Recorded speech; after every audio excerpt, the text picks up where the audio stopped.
Nowadays, there's plenty of options to use when paying for something. You got the usual cold hard cash, the infamous credit cards, and then there's the debit card. Probably the most useless thing ever.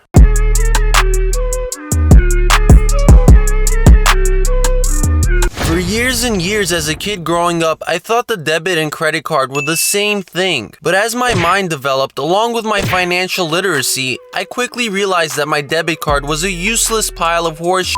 It is the most pointless thing ever for me, and I don't even keep it in my wallet. It literally sits in a box in my closet at home. But then again, I could see how the debit card may be needed by various types of people with various levels of financial situations and problems. For instance, my opponents will say a few things including, "The debit card is so great because it lets you control your spending habits, as you won't be able to spend more than what's in your bank account." Yes, that's true. With credit cards, you'll be more likely to spend more money since you'll probably have access to a credit line which is larger than the amount of money in your bank account, and you don't have to pay for that money right after you spend it. So hey, why not spend it after all? A credit card will put you into debt. You'll pay interest for the rest of your goddamn life. Yes, that may be true for some people. If you only make the monthly minimum payments on your credit card, then you will unfortunately have to pay off the card and the obnoxious interest for a very long time. Paying off your credit cards every month and only using them to buy things you could actually afford will be the keys to using them most efficiently. If you lack the discipline to do this, then you should not be using credit cards. But now that we got past the two main arguments most people make to use debit cards and cash, let's take a look at why I believe you should only be using credit cards if you're a disciplined person.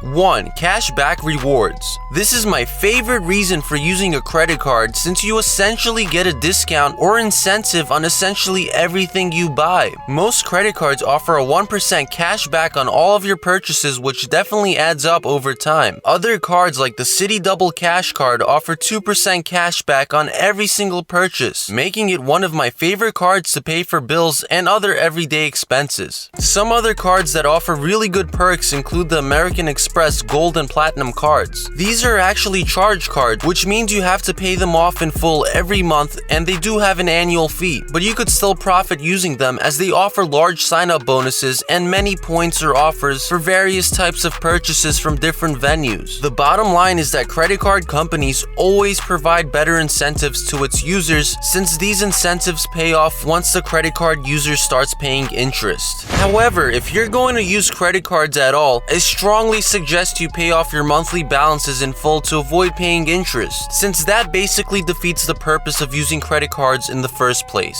2. Credit history. As you get older, your overall credit history will determine your worthiness to borrow money from the bank. This is very important as you'll need a solid credit score and history to borrow money for investment properties and so on. The rich expand their net worth by using the bank's money to acquire more assets, but it all starts with securing the first asset such as a property. And the only way to finance an asset like that is by having a solid credit score, which you won't get by just using a debit card and cash. 3. Fraud protection. If you detect suspicious charges on your account, it's much easier and faster to dispute it with your credit card company. That's because with debit cards, the money is being withdrawn from your actual bank account, making it almost like cash, and the process of disputing charges made on your debit card is much more difficult. With a credit card, the money is being taken in the form of credit from the bank, and since you haven't committed any money to any charges made, it's gonna be much easier to protect yourself against fraud since the bank is almost always on your side.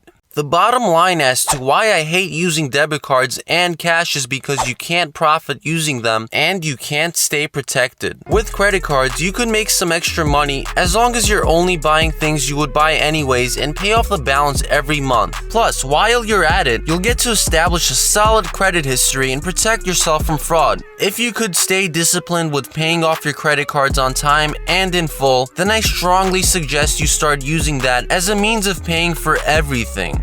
That's all for today. Make sure you hit that subscribe button with notifications turned on so you don't miss when I post. And go ahead and smash that like button to help my channel grow faster. Thanks, and I'll see you next time.